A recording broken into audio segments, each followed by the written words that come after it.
नमस्कार। चरक उद्भव चैनल में आप सभी का स्वागत है।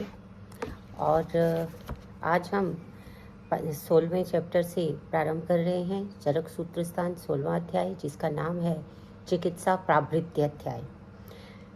जो ये प्राभृत्य है, इसका जो अर्थ होता है वो क्या होता है कि जो चिकित्सा का जो प्रभूत रूप है, यानी कि जो कि अच्छे से कुशल वैद्य है और वो किस तरीके से सभी साधन संपन्न होता है, उसके विषय में इस चिकित्सा प्राभृत्य अध्याय में बताया गया है।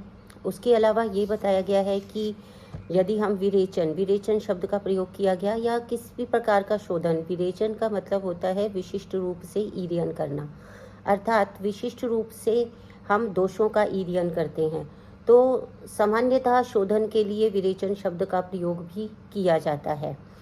तो जो ये चिकित्सा प्राभृत्य वैद्य है, यानी कि जो जिसको कहा प्रभृति संभाराणाम प्रकर्षेण भृतिर्भरणम आयोजनम प्रभृति तया वर्तते यह स प्राभृतः चिकित्सायाम प्राभृतो यह स चिकित्सा प्राभृतः।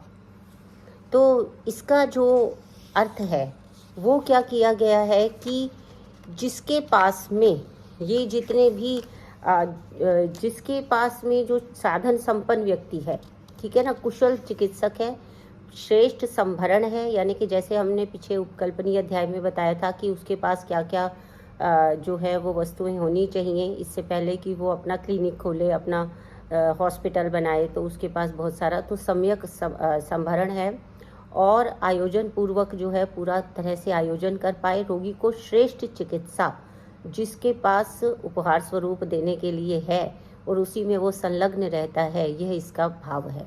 तो चिकित्सा प्राभृत्य का जो वर्णन है यहाँ पर कि वो कौन होता है और किस प्रकार से जो चिकित्सा करने के योग्य है, कुशल है, उससे चिकित्सा कराने से लाभ होता है और नहीं कराने से हानि होती है। फिर इसमें ये भी बताया गया कि कौन कौन जो हैं वो विरेचन के अयोग्य हैं और किन किन को जो विरेचन है वो कराया जाना चाहिए, अर्थात संशोधन के योग्य रोगी कौन कौन से हैं, उनमें क्या क्या लक्षण हैं, वो सब बताया जाना चाहिए। इसके बाद इस अध्याय में ये भी बताया गया है कि जो संशोधन औषध है उसका कितना लाभ होता है, क्योंकि अगर कोई संशमन औषध से चिकित्सा की जाती है तो कभी कभी ऐसा भी हो सकता है कि वो रोग जो है वो वापस से आ जाए, यानी कि रिलैप्स होने के चांसेस रहते हैं। लेकिन जिस रोग को संशोधन के द्वारा शुद्ध किया जाता है वो रोग पुनः नहीं होता है। तो यहाँ पर उस संशोधन का जो है वो लाभ बताया गया है और उसकी उत्कृष्टता, उसके महत्व को बताया गया है। और साथ साथ ही इस अध्याय में एक बहुत ही महत्वपूर्ण जो सिद्धांत है उसको भी लाया गया है, जिसका नाम है स्वभावोपरमवाद। और ये स्वभावोपरमवाद जो है वो बौद्ध दर्शन के क्षणभंगुरवाद को किस तरीके से आयुर्वेद ने अपने प्रयोजन के लिए प्रयोग किया है, उसका ये एक उत्कृष्ट उदाहरण है। और संभवतः यह जो स्वभावोपरमवाद वाला ये जो भाग है, ये संभवतः बाद में जो है वो दृढ़ बल के द्वारा ऐड किया गया हो, क्योंकि ये जो चरक संहिता है, जैसा हम सब जानते ही हैं कि इसके कई स्तर हैं। अग्निवेश संहिता के आधार पर फिर चरक ने प्रति संस्कार करते हैं और फिर दृढ़ उसका पूर्ण करते हैं। तो ये सारे स्तरों में वो इस प्रकार से संबद्ध रूप से वो लिखी गई है कि उसमें बहुत बार बहुत मुश्किल हो जाता है ये समझना कि कौन सा भाग जो है वो मूलतः चरक था और मतलब मूलतः अग्निवेश तंत्र था, और फिर उसको चरक में किस किस प्रकार से प्रतिसंस्कार किया गया और फिर उसमें दृढ़ ने क्या योगदान दिए। ये इतिहास का विषय है और उसमें आप पढ़ भी चुके हैं। तो अब इस पूरे अध्याय में इन सब विषयों के ऊपर चर्चा की जाएगी। तो यहाँ पर जो चिकित्सा प्राभृत्य है, मैंने आपको प्राभृत्य का अर्थ बता दिया है कि जो कुशल चिकित्सक कैसा होता है कि उसके पास सभी प्रकार का आयोजन हो, यानी कि यदि कोई भी प्रकार का व्यापद उत्पन्न हो जाता है, उपद्रव उत्पन्न हो जाता है, तो या फिर जो रोगी है वो उसको करते हुए जब हम संशोधन कर रहे हैं और उस समय उसकी कोई और व्याधि सामने आ जाती है, तो सबसे पहले हमें उस व्याधि का जो है निराकरण करना है और उसके निराकरण के लिए भी जो औषधि आदि है वो उनके पास होनी चाहिए। इसी बात को ध्यान में रखते हुए जो है ये अध्याय को बताया गया है कि किन किन चीज़ों की आवश्यकता होती है और चिकित्सा प्रावृत्ति वैद्य का से चिकित्सा कराने से क्या क्या लाभ हो सकते हैं। तो इसको आगे बढ़ते हैं। तो इसमें ये कहता है कि चिकित्सा प्रावृतो धी श्रीमान शास्त्रवान कर्म तत्परः नरम विरेचयति यम सयोगात् सुखम अश्नुते यम वैद्यमानी त्वबुधो विरेचयति मानवम सो अतियोगात् अयोगाच्च मानवो दुखम अश्नुते। अर्थात ये कहते हैं कि जो चिकित्सा प्रावृत्त व्यक्ति है, श्रीमान है। श्रीमान का अर्थ क्या होता है कि जिसके पास यश भी है, धन भी है, ऐसा जो श्रीमान व्यक्ति है, जो शास्त्रवान भी है, ठीक है ना, श्रीमान है और शास्त्रवान भी है। शास्त्र यानी कि उसको शास्त्र का ज्ञाता है, ऐसा नहीं है कि वो उसके पास जो है वो प्रॉपर कोई डिग्री नहीं है, मतलब डिग्री इन दी सेंस कि वो कहीं से भी ऑथेंटिक सोर्स से उसने नॉलेज नहीं ली हुई है। ऐसे जो व्यक्ति हैं, जिसने ली हुई है वो श्रीमान है और शास्त्रवान है, यानी कि उसने शास्त्र का ज्ञान किया हुआ है। तो इसमें वो कहते हैं कि कर्म तत्पर, और कर्म करने में वो तत्पर है, अर्थात तो उसके अंदर जो है वो एक एबिलिटी है कर्म को तत्परता से करने की है, कि वो जो है मतलब जिसे कहते हैं कि प्रोएक्टिव है और उस तरह से काम करने के लिए वो तत्पर है। तो इसके साथ आता है नरम विरेचयति, जिस ऐसे वैद्य की देखरेख में, संरक्षण में, निर्देश में जो विरेचन करता है उसको जो है वो सुख प्राप्त होता है। और जो यम वैद्यमानी तो अबुधो, जो वैद्यमानी है, अब वैद्यमानी का मतलब ये होता है कि वो अब कहता तो अपने आप को वैद्य है और अभिमान भी करता है कि मैंने ये कर दिया, मैंने वो कर दिया, मैंने ठीक कर दिया, ऐसा कर दिया। ये सब हम 11वें अध्याय में पढ़ भी चुके हैं कि किस तरह से वैद्य जो है वो सिद्ध साधित होते हैं, छद्म वैद्य होते हैं और जीविताभिसर होते हैं।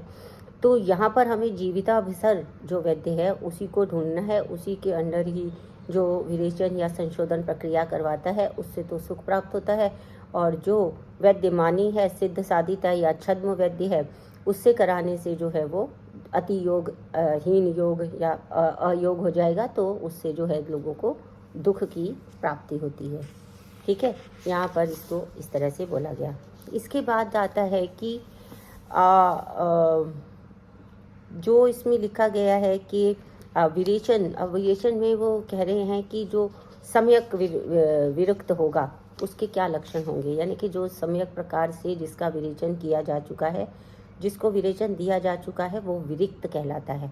तो दौर्बल्यम लाघवम ग्लानिर व्याधि नाम अणुतारुचि हृद्व पार्श्व शुद्धि क्षुत तृष्णा काले वेग प्रवर्तनम। तो क्या क्या लक्षण हैं इसमें, मेरा अनुरोध रहेगा सभी विद्यार्थियों से कि जो भी लक्षण हो उनको आप जो है श्लोक के रूप में अगर कंठस्थ करते हैं तो वो सबसे अच्छा है। और श्लोक रूप में कंठस्थ करने के लिए भी यदि आप उसको नंबरिंग दे देंगे, जैसे दौर्बल्यम, जो जैसे अगर सम्यक विरिक्त होता है तो शरीर में थोड़ी सी दुर्बलता फील होती है। लाघवम नंबर 2, लाघवम। ग्लानिर यानी ग्लानी, थोड़ा सा ऐसा लगता है कि अभी कुछ नहीं करना चाहिए, वो वाली थी होता है ना, जो थोड़ा थकान मिली हुई चीज़ ऐसी कि नहीं अभी कुछ नहीं करना, उस तरीके का।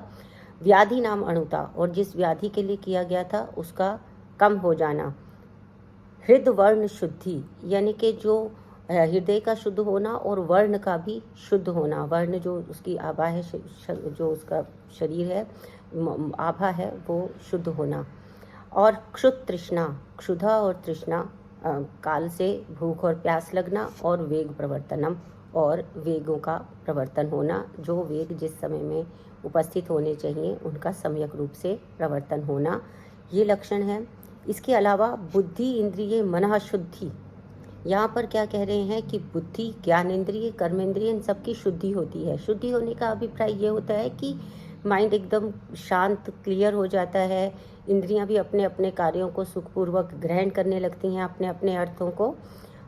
और मारुतस्य अनुलोमता, मारुत यानी कि जो वायु है उसका अनुलोमन होता है, अर्थात वायु का जो अपने स्वाभाविक स्थान से निस्सरण होना चाहिए वो होता है। फिर क्या होता है, सम्यक विरिक्त लिंगानी काया अग्निश्च अनुवर्तनम। ये सम्यक विरिक्त के लक्षण हैं जिसमें कि काया अग्नि का अनुवर्तन होना, यानी कि जो जाठराग्नि है उसका जो है वो क्रमशः अभिवृद्ध होना, ये सब लक्षण जो है वो वहाँ पर हमें सम्यक विरिक्त के मिलते हैं। और अगर कोई अयोग हो जाता है, यानी कि जब उन्होंने बोला ना कि अगर कोई व्यक्ति अभिमानी होगा तो वहाँ पर अति योग के या हीन योग के होने की संभावना है। तो पहले जो है वो बताया गया कि अगर सम्यक विरिक्त होगा तो उसके क्या लक्षण होंगे, और अब ये बता रहे हैं कि यदि उसमें विरेचन के जो है वो अति योग हो जाएगा, अयोग हो जाएगा तो क्या लक्षण होंगे। स्टीवनम हृदय अशुद्धि, उत्क्लेशः श्लेष्म पित्तयो, आत्मानम अरुचित चर्देर, अदौर्बल्यम अलाघवम। ठीक है। जंघोरु तंद्रास्तमित्यम पीनस आगमः लक्षणानि अविरिक्तानाम मारुतस्य च निग्रह। कैसे कैसे लक्षण उत्पन्न होते हैं। स्टीवनम मुख से थूक का आना, स्प्लिटिंग होता है, बार बार उसको थूक आती है। हृदय अविशुद्धि, जो पहले हृदय शुद्ध लग रहा था, ये वाला जो हृदय है वो हृदय हमको कार्डियक एंड ऑफ ईसोफेगस जो होता है उसको लेना चाहिए, वहाँ पर भारीपन महसूस नहीं होगा, वहाँ अशुद्धि है, भारीपन महसूस होगा। उत्क्लेश होगा, उसको जो लगेगा कि जो दोष है वो ऊपर की ओर बढ़ रहे हैं, उसके कारण उसको कष्ट हो रहा होगा। श्लेष्म पित्त, उत्क्लेशः श्लेष्म पित्त, श्लेष्म और पित्त का उत्क्लेश होना, यानी ऐसा लगता है कि श्लेष्म और पित्त जो है बाहर आने को उद्यत है। आधमान होता है, यानी डिस्टेंशन ऑफ एब्डोमेन। अरुचि होती है, कुछ भी खाने की इच्छा नहीं होती है। छर्दी हो सकती है, वॉमिटिंग हो सकती है, दुर्बलता नहीं फील होती है और लघुता भी फील नहीं होती है। इसके अलावा जो है जो वायु है उसका निग्रह होता है, जैसे उसमें मारुत का अनुलोमन हो रहा था, इसमें वायु का निग्रह होता है। एक प्रकार से जो सम्यक विरिक्त के लक्षण होते हैं उसका लगभग ऑपोजिट जो है वो अयोग के लक्षणों में मिलता है। और इसके बाद आता है अतियोग। विट पित्त कफ वातानाम आगतानाम यथाक्रमम परम स्रवती यद रक्तम मेदो मांसोदकपमम निश्लेष्म पित्तम उदकम शोणितम कृष्णमेव वा तिष्यतो मारुतार्तस्य सो अतियोगा प्रमुह्यता। इसका बाद है कि अगर अति योग हो जाता है विरेचन का तो क्रमशः जो है वो मल, पित्त, कफ और वायु के बाहर निकलने के बाद, क्रमशः ये तो बाहर आने ही होते हैं, है ना। मल आता है, फिर पित्त आता है, फिर कफ आता है। इसके बाद में जो है वायु के बाहर निकलने के बाद उसमें जो है मेदोदक और मांसोदक, मेद और मांस को धोए हुए के समान जो है वो फ्लूइड आने लगता है। कफहीन और पित्तहीन उदक आता है। जीवित शोणित मतलब कि रक्त आने लग सकता है, रक्त जो है अथवा काला ही रक्त बहता है और वायु से पीड़ित होता है। प्यास और मूर्छा से पीड़ित होकर वो जो है वो व्यक्ति का मतलब मोह को प्राप्त होता है विशेष रूप से, मतलब उसको जो है वो एक तरीके से वो डल हो जाता है, मोह को क्या करे क्या ना करे उस तरीके की स्थिति में वो आ गया है, यानी कि अत्यधिक दुर्बलता हो गई है और जो फ्लूइड है वो बहुत ज़्यादा लॉस हो गया है। फ्लूइड लॉस के साथ साथ जो अन्य धातुएं हैं उनका भी क्षरण हुआ है, इसलिए ये अत्यधिक क्षीण के लक्षण यहाँ पर प्राप्त हो जाते हैं। इसी तरह से उन्होंने कहा कि वमने अतिकृते लिंगानि एतान्येव भवन्ति ही ऊर्ध्वगः वातरोगाश्च वागग्रहश्च अधिको भवेत् चिकित्सा प्रावृतम तस्माद् उपेयात् चरणम नरा युञ्जात य एनम अन्यतम आयुषा च सुखेन च। इसके मतलब वो कहते हैं कि वमन के जो अति योग के लक्षण हैं वो भी लगभग यही होते हैं, और किंतु शरीर के ऊर्ध्व भाग में वात रोग और वाणी का रुकना ये अलग से होते हैं, यानी कि जो भी अति योग के लक्षण यहाँ पर विरिक्त के कहे गए हैं वही वमन में होते हैं, लेकिन उसके साथ साथ उसमें शरीर के ऊर्ध्व भाग में वात रोग और वाणी का रुकना ये एक एक्स्ट्रा भी उसमें होता है। इसीलिए कुशल शरण की जो चिकित्सक है उसकी शरणागति करनी चाहिए ताकि वो पर्याप्त रूप से मतलब जो भी उसमें जो हम चाहते हैं वो हो सके। इसके बाद जो है वो कहते हैं कि जो संशोधन है वो किस किस व्यक्ति को संशोधन किया जाना चाहिए इस विषय में बता रहे हैं।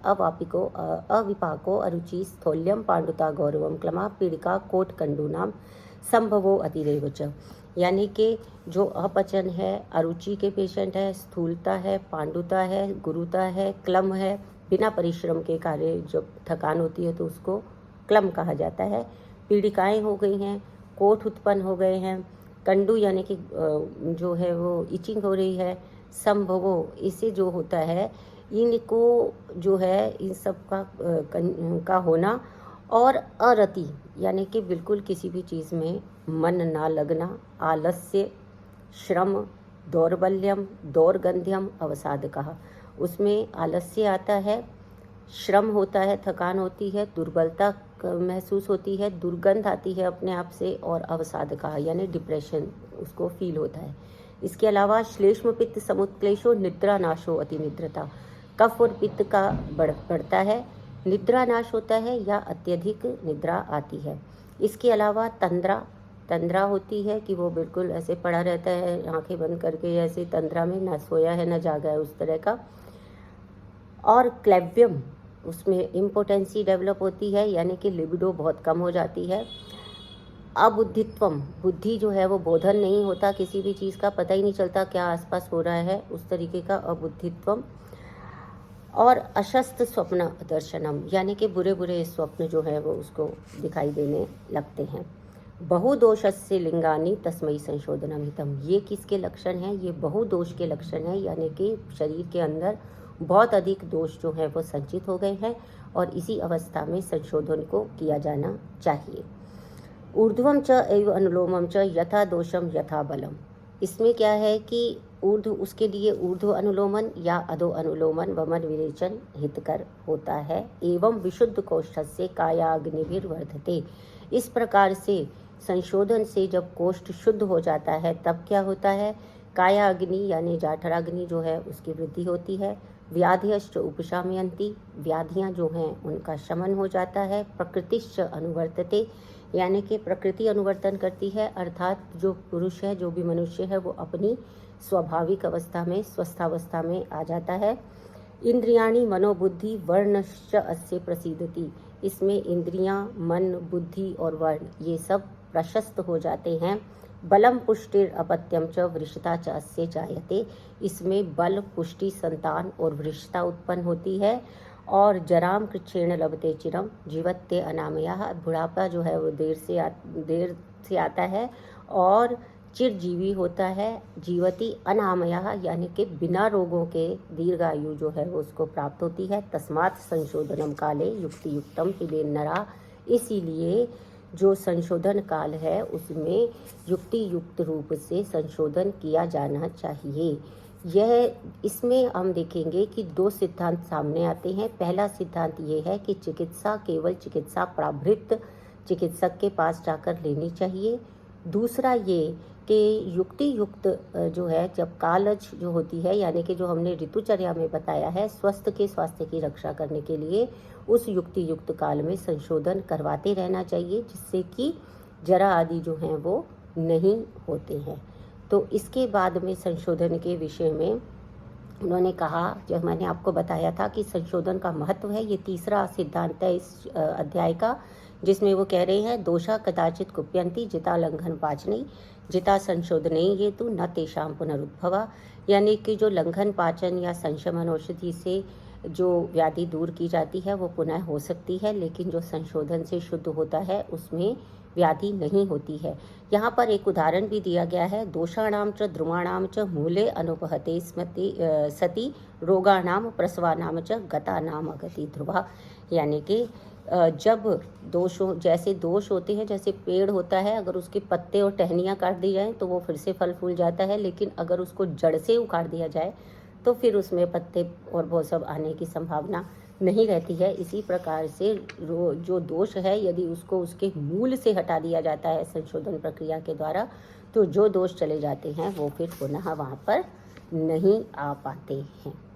तो आज के लिए मैं इतना ही आपको बताऊंगी, और इसके बाद हम बाकी के हिस्से में स्वभाव परमवाद और इसके अतिरिक्त जो ये क्षपित या क्षीण हो जाते हैं उसमें बृंगण की व्यवस्था किस प्रकार की जाती है, इस पर चर्चा करेंगे। तब तक आप पढ़ते रहिए। नमस्कार।